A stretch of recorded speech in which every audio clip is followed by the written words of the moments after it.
Namaskaram Akshita, namaskaram to all the viewers. While wishing each one of the Bharatiya greetings for this Prana Pratishtha which is going to happen on the 22nd of January. To your question, yes, Prime Minister, the Honorable Prime Minister has been visiting some of the iconic places. One which was in Nashik, then he came down all the way to Lepakshi in Andhra Pradesh. So Nashik has association with the Aranya Kandam of the Ramayana, where Rama, Lakshmana and Sita lived by the banks of river Godavari. And that is also the place where Shurpanakha's nose was, she was humiliated as some call it punishment for her act. Then Lepakshi, some believe that Jatayu Moksham happened there, but we do understand that Jatayu's Moksham also happened in Maharashtra. Yeah. That said, something very interesting is the Triprayar Ramakshetram, because Kerala believes in the worship of 4 temples. Triprayar is for Rama, Irinyalakuda or Kudal Manikam is for Bharata, Tirumozhikalam is for Lakshmana, and Payamal is for Shatrughna. Of the 4, the first is Triprayar, which is for Rama or Ramaswamy. So the Honorable Prime Minister visited that temple. And another temple which is associated with certain Puranic statements is the Rameshwaram temple, where there is Ramanatha Swami. Something very interesting about the temple is the kings who did a lot of service to the temple were called Setupati Rajas. They were called Setupati because they were the rulers who protected the Setu that connected Bharatadesham and Lanka. So they were called Setupati Rajas, and it holds the record of having the longest corridor. It has association with the former President Abdul Kalam, Rameshwaram as a place. Correct. So that is also important. But what catches my eye and attention are 2 places, Akshita. One is Guru Vayu in Kerala, and second is in the adjacent state of Tamil Nadu, which is by the banks of river Cauvery, called Srirangam. In the Ramayana, we have reference where Kaushalya was worshipping her Kula Deivam, the family deity, Ayodhya Jagannatham, Ikshvaku Kula Deivatam. And Rama and Sita worshipped this Lord while in Ayodhya. Sahapatnya Vishalakshyam Narayanam Upagamat. So Valmiki Ramayana clearly states that the divine couple Sita and Rama worshipped their family deity in Ayodhya. And towards the end of the Pattabhishekam, this Kuladhanam was handed over to Vibheeshana. On his sojourn to Lanka, he placed this Divyamangala Vigraham by the banks of river Cauvery. And that is Srirangam, and the Lord is Ranganatha Swami. So in a way, we all venerate, propitiate and worship Rama. And for Rama, the Kula Devam, the family deity, is Srirangam.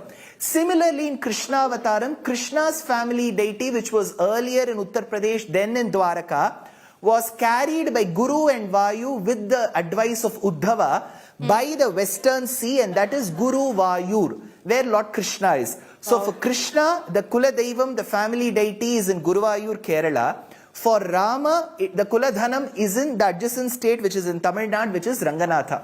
So this is the significance. But one, I am a non-politician, Akshita, but just a small bit of a political statement. The Prime Minister hails from the state of Gujarat. Yeah. His constituency is in Uttar Pradesh. So both these states, of course, hold immense significance to him. And the Kula Devam for Rama of Uttar Pradesh is in Tamil Nadu, and the Kula Devam for Krishna of Gujarat is in Kerala. And these are the 2 states which has not yielded rich dividends for the Prime Minister.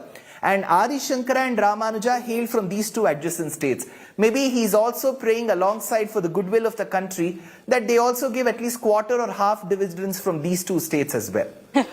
Well put. Beautiful insights that you've given us, Dushyant. I knew the moment that we had to do this broadcast that we had to have you on to kind of explain the significance of each of these temples. The larger message also, Dushyant, what do you think about that? That the Prime Minister, before the Pran Pratishtha on January 22nd, is making it a point to visit these temples. And, you know, essentially, I think the message that's going across to the entire country is Lord Ram unites all. That there are Lord Rama temples in the south, in every single state, worshipped in different forms, worshipped with different stories, with different anecdotes of the epic attached. So it kind of unites us all, brings everyone with a point to connect to what's happening to Ayodhya.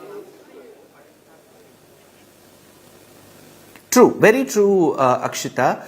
Ramayana just not unites the country by the states north to south. it also spans a huge expanse east to west.